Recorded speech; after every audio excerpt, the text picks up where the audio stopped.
is Anson Winder, former BYU basketball star and current BYU TV basketball analyst. Anson, welcome back to the show. Guys, what's going on? Sorry I couldn't be there today. I miss coming to see you guys. Hey, where it's okay. are you? Yeah, where are you, by the way? I'm in Arizona right now. I heard it was going to snow today, and I secretly snuck off. What's the temperature right now, Anson, in Arizona? Oh man, I feel bad telling you guys. It's like 75 down here right now. Okay, we're gonna go ahead and end this interview. Hey, thanks, Anson. It's been real, man. Yeah. I mean, I'm outside. I'm eating lunch outside and stuff. I'm like, I can't do this in Utah. This is unreal. But hey, it's been good. It's been a good couple of days. We'll be in Vegas in a week. So yeah, You eat an early lunch too, by the way. That you do. Don't question it. I got to get three square meals a day. The time doesn't really matter. Maybe you can answer this question and tell us how BYU beats the same team by 2 points on Thursday night and then wins in record fashion by 58 on Saturday night. How does that happen? I don't know. I don't know if it's the fact that they were just playing the same team and said, hey, we beat them before we can beat them again, or what happened. But, I mean, the way they controlled the game from the beginning to end was impressive. I mean, they hadn't had a win like this all year.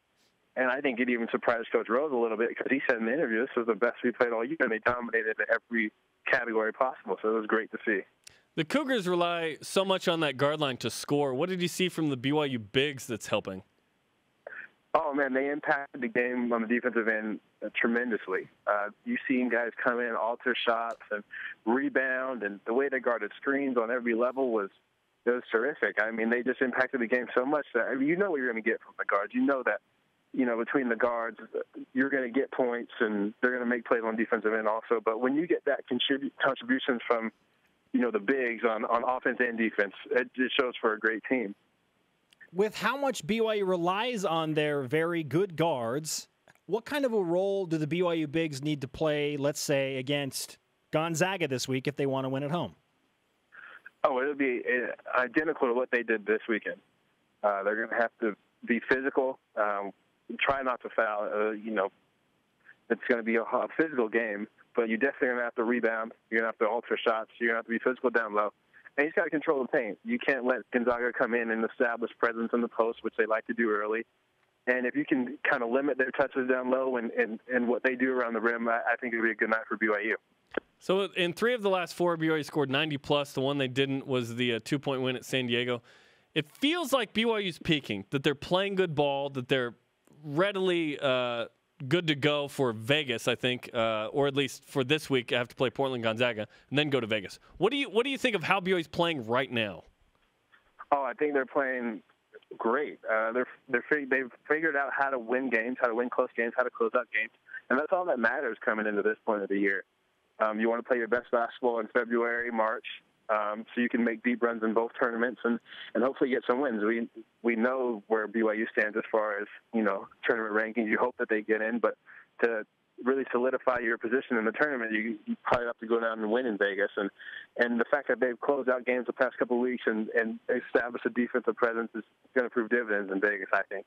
Anson Winder with us on BYU Sports Nation talking BYU basketball as we approach the final week of the West Coast Conference regular season.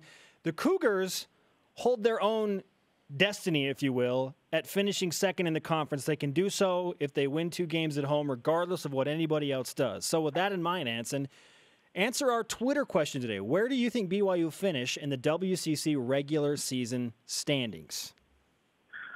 I'm keeping my fingers crossed that St. Mary's loses sometime this week. But I could solidly pick them as a second seed. We agreed with that. It's hard to pick, St. Mary's losing, especially at this juncture, especially after they beat Gonzaga. I don't know that they will come off of that loss and lose like, say, BYU did against Portland. But BYU can control its own destiny to get at least the 2. The 1 would be ideal, though, because you're probably matching up with a Pepperdine in the semis as opposed to a Gonzaga or St. Mary's. So let's look at this week now. Portland on Thursday, which I think is being overlooked for Gonzaga. This is a team that beat BYU. Do you feel like it's the same scenario with San Diego where, hey, BYU is gonna play well and maybe even blow them out Thursday night? I would hope so, but this is a team that you can't count out because Portland, they they're a scrappy team, and they can hit shots if you let them. If you give them shots, they will hit them. So I definitely wouldn't count them out. I think this is a perfect example of what happened last time, where you overlook Portland. You get your big win and you overlook Portland. You can't do that. I think both games will be huge and the biggest games of the season. I say it every week, and that's how Coach takes it. The aspect is, hey, this is the biggest game of the season, and let's count it. Let's treat it that way and get 2 wins. Anson Winder with us on BYU Sports Nation as we look ahead. What do you expect from BYU in these 2 games? Are you confident enough to say 90-plus against both Portland and Gonzaga? What? 90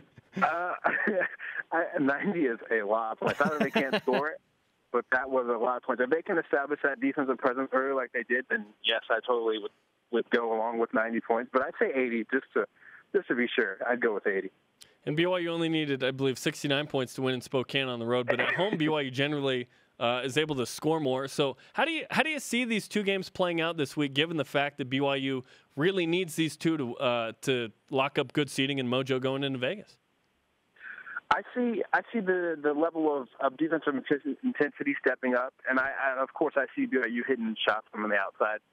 The fact that they're going to be at home and they've been home this past week, I see the 3-point percentages being rather high, and also on defense, seeing the defensive rebounds increase and stops on the defensive end also. What is it about Dave Rose in February that makes him so effective, at least when you look at the West Coast Conference and how it's played out in the now 5 seasons that BYU has been in it? I think it's the approach he takes. So the rosters or the rotations are finally solidified. Guys figured out their roles, and he's instilled that confidence where you just have to go out and play. You go out and play your game and contribute the way you know how, and we'll win the game. And you see that, the past couple of weeks, guys are doing what they do best, and you're seeing contributions from everyone, and they're finding their spots to have success, and it's carrying on, and you're seeing W's in the win-loss column. Zach Sellius had 13 points, hit 3 threes on Saturday, and said after the game that he feels like he is 100% now. What kind of role do you think he could play down the stretch off the bench? Oh, that was definitely. I think that was a game he needed to get him back into his groove and feeling confident again. He'll play a huge role coming off the bench and providing some scoring. We were missing that for a couple of weeks down the stretch. We weren't seeing a whole lot of bench points coming in, and the fact that he feels healthy and feels like he can come back in and contribute out is huge, because we'll expect some big games from him down in Vegas and this week also. How much do teams think about previous losses? In the case of BYU losing at Portland and now having Portland come to Provo on Thursday night, how much does that factor in to the mental edge and the preparation for that specific team if they've beaten you earlier in the season? Oh, it increases your intensity and your level of anticipation for the game, I think. The fact that this team has already beat you, now it turns into, well, we have to get revenge now because this team just beat us away from home after we got a huge win from Gonzaga. So you almost want to count this as an even bigger game than Gonzaga, just simply off the fact that a few weeks ago, this almost cost you your season in a sense, just because, you get a big win and all of a sudden you take a big loss. So it'll be a huge game, and I think the guys will have the right mindset going in. But the fact that they'll overlook this game is highly unlikely, and it should be a good game. Portland Thursday night, and then, of course, the big one with Gonzaga Saturday. Give us an idea, as a former player the last 4 years against the Zags, what it was like in practice and the lead-up and the preparation and on game day when you prepare for Gonzaga, which, let's be honest, is the biggest home game of the year for BYU. Oh, and it seems like every year that's the biggest home game. So, of course, you go through your normal routines, but it's just that level of anticipation and excitement. It makes you practice harder and work even harder. You're staying after practice even longer to get shots up and make sure you're shooting well and body's feeling good for the game. And you just get ready. You want to be at your best when it's time to play Gonzaga because you know how good of a team they are, and they play well away from home also. Anson, great to have you on the show, man. Enjoy your lunch in your 75-degree weather outside. I'll try and bottle up the weather and bring it back to Utah for us. Thank you. No, you won't. Anson, thanks for the time, man. We'll talk to you soon. Thanks, guys. I'll see you soon.